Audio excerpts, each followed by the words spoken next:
আচ্ছা আজি আমি পেনশনাৰ প্ৰভিজনাল পেনশন বিল কেনেকৈ বনায় সেইটো শিকোৱা হওক পোনপ্ৰথমেই fin.assam.gov.in এইটো ৱেবছাইট খুলি ল'ব ৱেবছাইটটো খুলিলে লগ ইনত গ'ল ইউজাৰ লগ ইন ক্লিক কৰিলে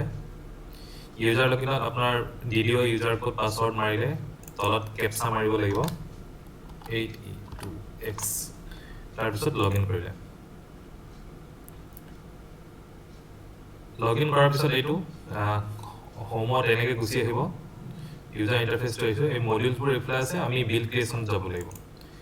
বিল ক্ৰিয়েশ্যনত গ'লে এতিয়া যিহেতু ফেব্ৰুৱাৰী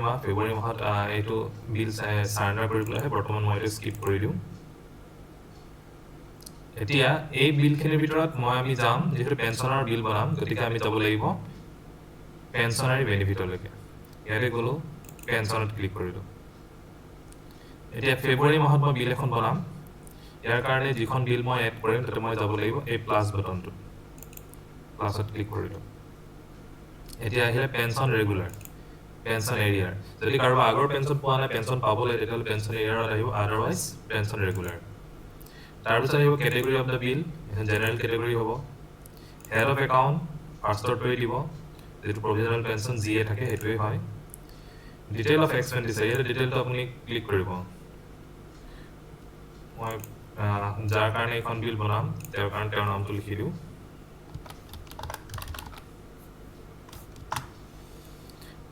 নেক্সট লাগিব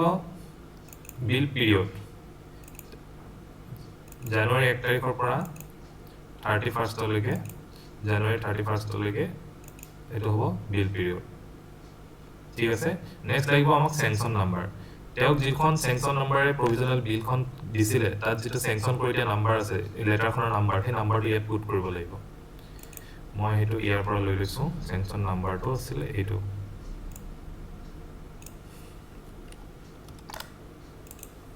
চেংচন নাম্বাৰটো মই ইয়াত এণ্টাৰ কৰিলোঁ নেক্সট লাগিব চেংচন ডেট কিমান তাৰিখে চেংচন হৈছিলে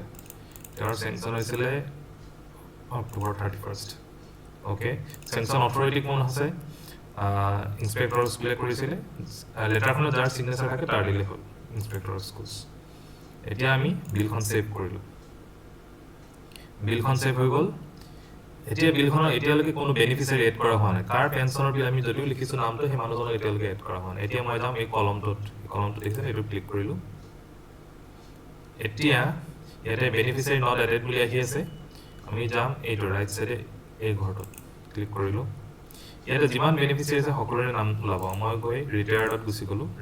অনলি ৰিটায়াৰ্ডখিনি দেখুৱাব ইয়াৰ পৰা মোক যিজন লাগে এই ব্যক্তিজনক ক্লিক কৰিলোঁ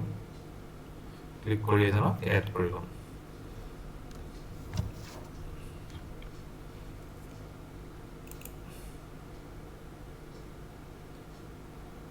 এড হৈ গ'ল তাৰপিছত এখন দৰকাৰ নাই সেই মানুহজন ইয়াতে শ্ব' কৰিব এইটো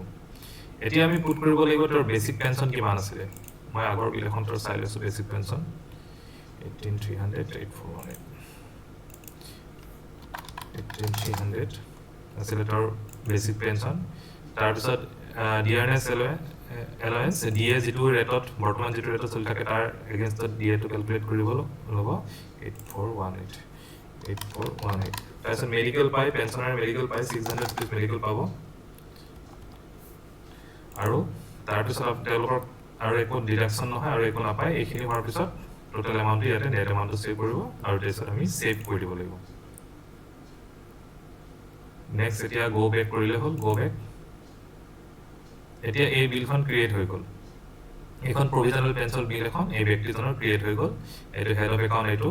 এতিয়া মই পিবিত যদি ক্লিক কৰোঁ এই পিবিটোত ক্লিক কৰিলে বিলখন জেনেৰেট হৈ যাব বিলৰ ডেটটো দিব লাগিব ছাপ'জ আজিৰ ডেটটো দি দিওঁ জেনেৰেট কৰি দিলোঁ বিলখন হৈ গ'ল এতিয়া নেক্সট কামটো হ'ল এই বিলখন চাইন কৰিব লাগিব যিহেতু এতিয়া ডিজিটেল ছিগনেচাৰ কৰিব লাগে গতিকে ডিজিটেল ছিগনেচাৰ আমি কেনেকৈ কৰিম এই পেনটোত ক্লিক কৰিব লাগিব মই ডিজিটেল ছিগনেচাৰৰ কাৰণে যিটো টোকন থাকে যিখিনি ছফ্টৱেৰ থাকে সেইখিনি ইনষ্টল কৰা হৈছে যদি সেইটো চোৱা নাই তেতিয়াহ'লে মই ভিডিঅ' অলৰেডি দিয়া আছে আই বাটনত গৈ ভিডিঅ'টো চাই ল'ব সেইখিনি কৰা হৈছে এতিয়া মই ডিজিটেল চাইন কৰিবলৈ যাম মোৰ টোকন অলৰেডি লগোৱা আছে চিপিউত ডিজিটেল ছিগনেচাৰৰ কাৰণে ক্লিক কৰিলোঁ ডিজিটেল ছিগনেচাৰ গোটেই বিলখন ইয়াতে ওলাব যিকোনো এঠাইত চাইন কৰি দিলেই হ'ল যিকোনো এটা পেজত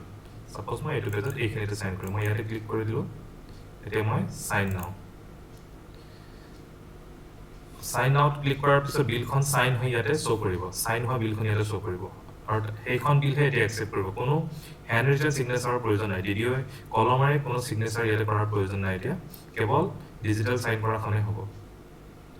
আচ্ছা অকণমান বেছি টাইম লাগিছে ৱেইট কৰি দিছোঁ এতিয়া বিলখন সাইন হৈ গ'ল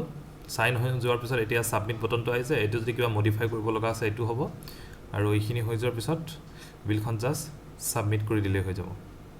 এটা সাবমিটত ক্লিক কৰক এটা বিলখন শ্ব' কৰিছে 27312 টো মই এবাৰ যোৱাবাৰৰ বিল লগত ভেৰিফাই কৰিলোঁ ঠিক আছে এইটো এতিয়া প্ৰচিড কৰি দিলে হ'ল সাবমিট বিলখন সাবমিট হৈ গ'ল এতিয়া দেখিছে এই বিলখন সাবমিট হৈ গ'ল এইটোৱে প্ৰচেছ এনেকৈ প্ৰভিজনেল পেঞ্চন বিল এখন আমি বনাব পাৰোঁ আৰু সেইখন সহজতে সাবমিট কৰিব পাৰোঁ এতিয়া এই বিলখনৰ যিকোনো এটা পেজ যিটো পেজত জেনেৰেলি সিগনেচাৰ কৰিছিলোঁ সেই পেজটো প্ৰিণ্ট আউট এটা লৈ জেনেৰেলি নিনিলেও হয় তথাপি ট্ৰেজাৰীয়ে বিচাৰে যাতে এটা তেওঁলোকৰ হাতত কিবা এটা থাকে গতিকে এই সিগনেচাৰ কৰা যিটো পেজ সেইটো পেজৰ প্ৰিণ্ট আউট এটা লৈ আৰু ট্ৰানজিট বহীত বিলখনৰ ডিটেইলছখন ভৰাই ট্ৰেজাৰীলৈকে লৈ গৈ ট্ৰেজাৰীত জমা দিলে হৈ গ'ল তাত ট্ৰানজিট LOC এইবোৰৰ লগত তেওঁলোকে বাকী পিছৰ কামখিনি ট্ৰেজাৰীৰ কামখিনি হ'ব ডিডিঅ ফালৰ পৰা কাম এইখিনি তেনেকৈ বিলখন বনালোঁ বিলখন আমি গোটেই বনোৱা হোৱাৰ পিছত এখন সাবমিট কৰিলোঁ আৰু তাৰ প্ৰিণ্ট আউট এটা গোটেই পেজবোৰৰ প্ৰিণ্ট আউট নালাগে যিহেতু ডিজিটেলি সাইন দি আগতে লাগিছিলে এতিয়া নালাগে গতিকে যিটো সিগনেচাৰ আছে সেই পেজটো জাষ্ট প্ৰিণ্ট কৰি দিম বিল নাম্বাৰটো তাত মেনশ্যন থাকে কাৰণে ট্ৰানজিটত ডিটেইলছখিনি লিখি সাবমিট কৰি দিলে হৈ গ'ল এইটোৱে আছিলে বৰ সহজ প্ৰভিজনেল পেঞ্চন বিল এনেকৈ বনায় ধন্যবাদ